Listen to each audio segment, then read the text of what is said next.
No! Why, Naughty Dog? Why? How could you do this to us?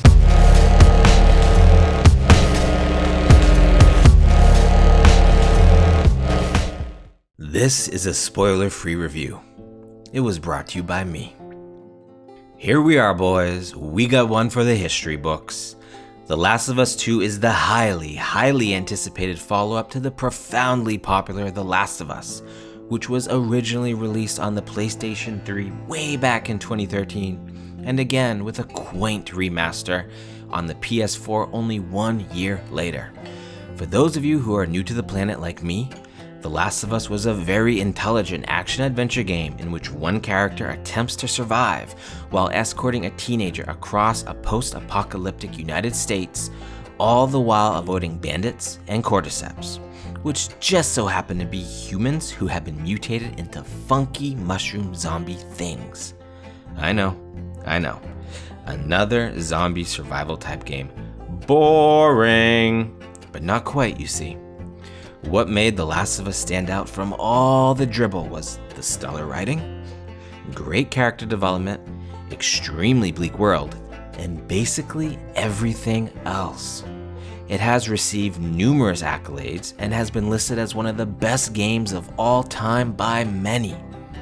If you haven't played it and you are even remotely interested in this genre, I would absolutely recommend it.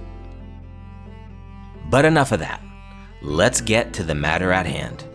The Last of Us 2 is upon you all, and considering the current state of the world, I'm sure you are all very eager to make your escape into what is easily the biggest blockbuster AAA game of the summer. So I hope you're ready for even more controversy in your life, because this game brings just that. I will not delve into any spoilers in this video and will stick to showing only official footage that Sony has released. But what you have before you is a very divisive game indeed. Even the fact that this sequel exists is up to debate, with many people believing that there was not much need for a follow-up to the original's rather self-contained story. Let me lay it on you as bluntly as I can. Some of you are gonna love this game, and some of you are gonna hate it. I appreciate it when developers don't just play it safe because they have a surefire home run on their hands. So for me, I at least can say that I have a lot of respect to Naughty Dog for having the balls to be willing to take such a blatant departure from what so many people know and love about the original. It's not a rapid departure though. No. Conveniently enough, much of the departure happens in parts of the game beyond what is allowed during the review embargo. So you've been warned. Once you get past the 5-hour mark, expect things to get a little cray-cray. The game takes place 4 years after the original game ends and has Ellie heading off on a quest for revenge. This right here, you see, this right here is where some people are going to have their first problem with the game. It's not subtle at all. It leans so hard into the revenge trope that some people might feel a type of disconnect with Ellie. Games are supposed to be immersive. When we play as a character, we need to be able to relate to that character to be able to become fully immersed in the game. I truly believe that some people are going to struggle with relating and empathizing with Ellie, as well as some other characters which I won't name. I think ultimately that is going to take a lot of people out of the overall experience. With the characters featured in The Last of Us 2, there is no gray zone, only black and white. That being said, the events that unfold are nothing short of memorable and will definitely linger on in the minds of gamers post-credits for many months to come.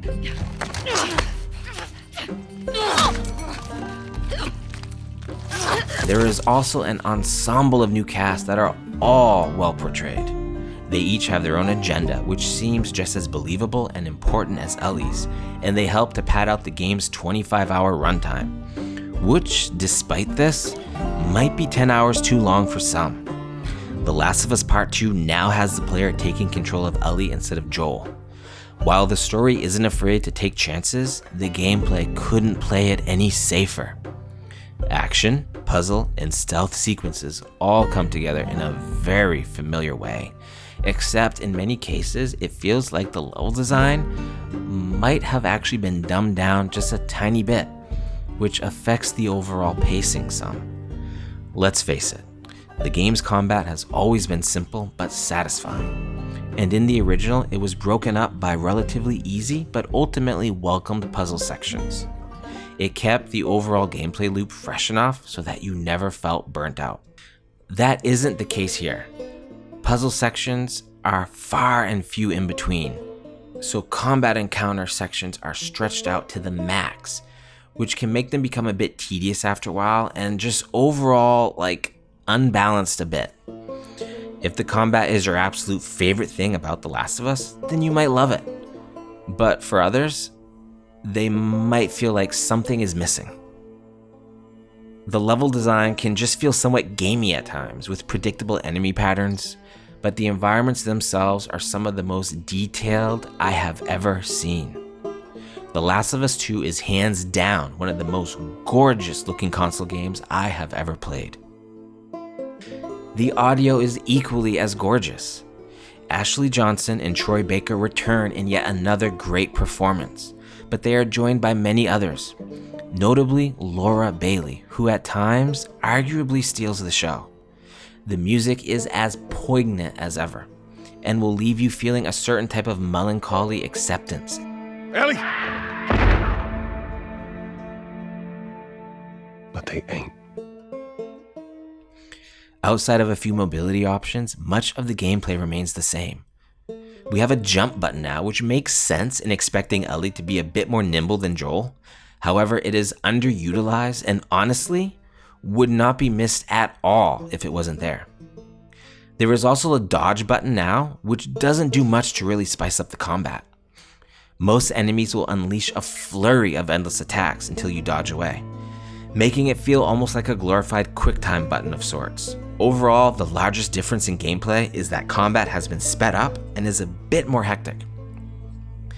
Sometimes you can get enemies to attack each other, which can make for some entertaining moments, but infected have definitely taken a backseat to non-infected enemies this time around. There is not much in the way of new enemy types, however, there is one new type of infected which functions very similarly to how the boomers did in Left 4 Dead, but I won't say anything more about them than that. Probably the most notable addition of new enemy types is the inclusion of dogs. They add a new level of anxiety regarding combat and keep you on your toes. But they can be horrible for players who want to take a mostly stealth approach, as dogs are able to sniff out your location no matter how well you are hidden. So most of the time, players are just left running for their lives. Keep an eye out in case he comes this way. I got something. It goes without question, but the game is graphic. I've heard some people actually list this as a negative, but in my opinion, this level of detail is one of the things that makes this bleak world so believable and heavy-handed. In addition to the graphic details regarding deaths, enemies will now also call out to other fallen enemies via name, which makes encounters feel a bit more personal and the whole world feel a bit more alive. One thing Naughty Dog absolutely must be applauded for is the amount of effort that went into allowing for many different types of difficulty customization settings. Everything is tweaked down to the very last detail, and honestly, I think this might be the most revolutionary thing about this game. And that's not a dig at the rest of the game at all. Put that shit down. Wrapping this up, there are a lot of things that people will find wanting with this.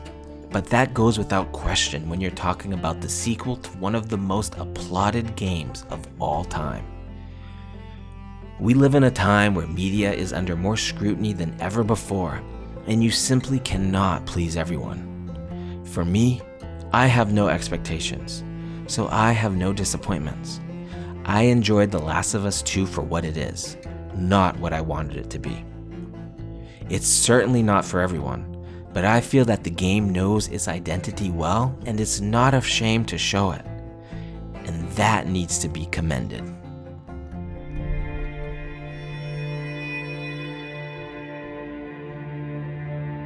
I'm leaving tomorrow.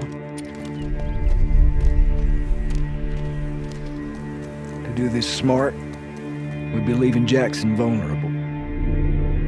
So they just get away with this? So you made it to the outro, huh? I don't really have much to say here. I'm never going to tell you to like and subscribe like all those other channels because I have a little bit more respect for your intelligence than that. I said my bit. You can go.